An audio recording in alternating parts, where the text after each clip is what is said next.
Hi everyone, welcome back to BanuSameeKitchen. நாம இன்னைக்கு என்ன ரெசிபி பார்க்க போறோம்னா தீபாவளிக்கு எப்பவுமே குலாப் ஜாமுன் பிரெட் அல்வான்னு செய்யாம இந்த மாதிரி பிரெட்டை வச்சு ஒரு புதுவிதமான ஸ்வீட் செஞ்சு கொடுங்க. வீட்ல எல்லாருக்குமே ரொம்ப பிடிக்கும், சீக்கிரமே காலி ஆயிடும். வாங்க இதை எப்படி செய்யலான்றதை பார்ப்போம். அதுக்கு ஃபர்ஸ்ட் ஒரு 5 பிரெட் எடுத்துக்கோங்க. 5 பிரெட்டை இந்த மாதிரி சின்ன சின்ன துண்டுகளா கட் பண்ணி வச்சுக்கோங்க. நான் வந்து ஒயிட் பிரெட் எடுத்திருக்கேங்க, நீங்க வீட் பிரெட் வேணா கூட எடுத்துக்கலாம். இந்த மாதிரி சின்ன சின்னதா கட் பண்ணி வச்சுக்கோங்க. இப்போ ஒரு பேன் எடுத்துக்கோங்க. இதுல ஒரு 3ல இருந்து 4 டேபிள் ஸ்பூன் அளவுக்கு எண்ணெய், 2 டேபிள் ஸ்பூன் அளவுக்கு நெய் சேர்த்துக்கோங்க.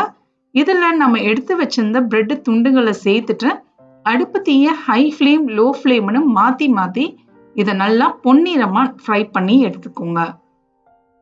மிதமான சூட்லயே வச்சு ஃப்ரை பண்ணிக்கோங்க, இல்லைன்னா கருகி போயிடும். இப்போ பார்த்தீங்கன்னா நல்ல கோல்டன் கலர் ஆயிடுச்சு. இதை வந்து நம்ம வெள்ளை எடுத்து ஒரு தட்டுக்கு மாத்திக்கோங்க.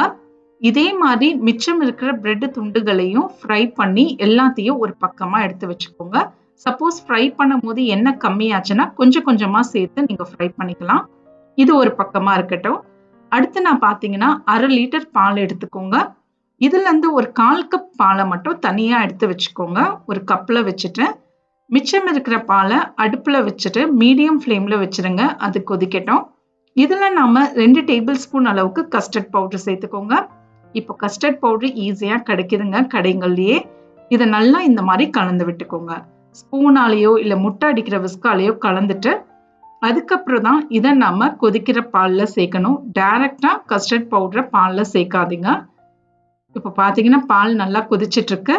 இந்த சமயத்துல நம்ம கரைச்சி வச்சிருந்த கஸ்டர்ட் பவுடரை இதை ஸ்லோவா இதுல கலந்து விட்டுக்கிட்டே இருக்கணுங்க. அது ரொம்ப இம்பார்ட்டன்ட்.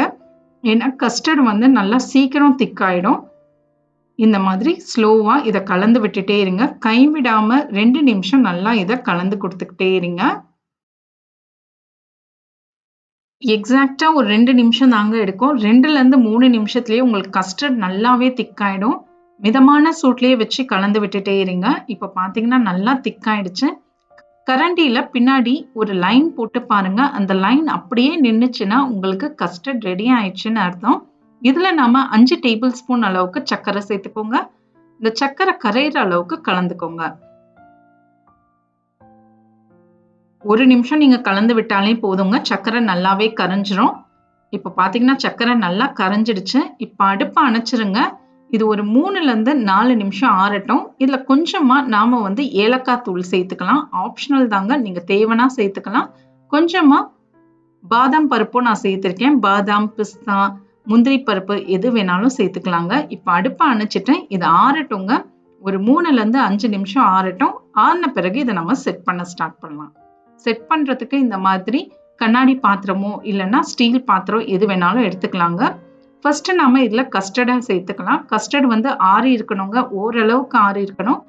சேர்த்துட்டு இதுக்கு மேல வந்து நம்ம கொஞ்சம் கொஞ்சமா பிரெட் துண்டுகளை இந்த மாதிரி சின்ன சின்னதா கட் பண்ணி கூட சேர்த்துக்கலாம், இல்ல இதை அப்படியே டைரக்டா சேர்த்துக்கலாம். அடுத்து நாம இது மேல வந்து கொஞ்சமா மறுபடியும் கஸ்டர்ட் சேர்த்துக்கோங்க. நீங்க இப்படிதான் செட் பண்ணணும்னு இல்லைங்க. நீங்க மேல ஃபுல்லா பிரெட்டை வச்சுட்டு கீழே கஸ்டர்டு செட் பண்ணலாம், இல்ல கீழே ஃபுல்லா கஸ்டர்டை வச்சுட்டு மேல பிரெட்டை செட் பண்ணலாம். நம்ம இஷ்டம் தான். இந்த மாதிரி ஃபுல்லா செட் பண்ணி வச்சிருங்க. இது வந்து நீங்க டைரக்டா இப்படியே சர்வ் பண்ணலாங்க. ஆனா ஃப்ரிட்ஜ்ல வச்சுட்டு சர்வ் பண்ணீங்கன்னா உங்களுக்கு சூப்பரா இருக்கும் டேஸ்ட். ஏன்னா கஸ்டர்ட் வந்து நல்லா திக்காயிடும். இப்போ நாம இதை ஃப்ரிட்ஜ்ல ஒரு 1 மணில இருந்து 2 மணி நேரம் அப்படியே வச்சிருக்கலாங்க. அப்போதான் இது சாப்பிடுறதுக்கும் ரொம்ப டேஸ்டா இருக்கும். இதுக்கு மேல கொஞ்சமா முந்திரி பருப்போ இல்லைன்னா பாதாம், பிஸ்தா எது வேணாலும் சேர்த்துக்கோங்க. ஃப்ரிட்ஜ்ல எடுத்து வச்சுட்டு ஒரு 2 மணி நேரத்துக்கு அப்புறம் பார்ப்போம். 2 மணி நேரத்துக்கு அப்புறம் எடுத்து பாருங்க. கஸ்டர்ட் ஃபுல்லா செட் ஆகியிருக்கும். இந்த ஸ்வீட் நீங்க தீபாவளிக்கு செஞ்சு கொடுங்க, எல்லாருக்குமே ரொம்ப பிடிக்கும். புதுவிதமா இருக்குன்னு எல்லாரும் பாராட்டுவாங்க. ட்ரை பண்ணி பாருங்க. எப்படி வந்ததுன்றத கமெண்ட்ஸ்ல சொல்லுங்க. மறக்காம சப்ஸ்கிரைப் பண்ணுங்க அண்ட் பெல் ஐகானை கிளிக் பண்ணுங்க. தேங்க்யூ ஃபார் வாட்சிங்.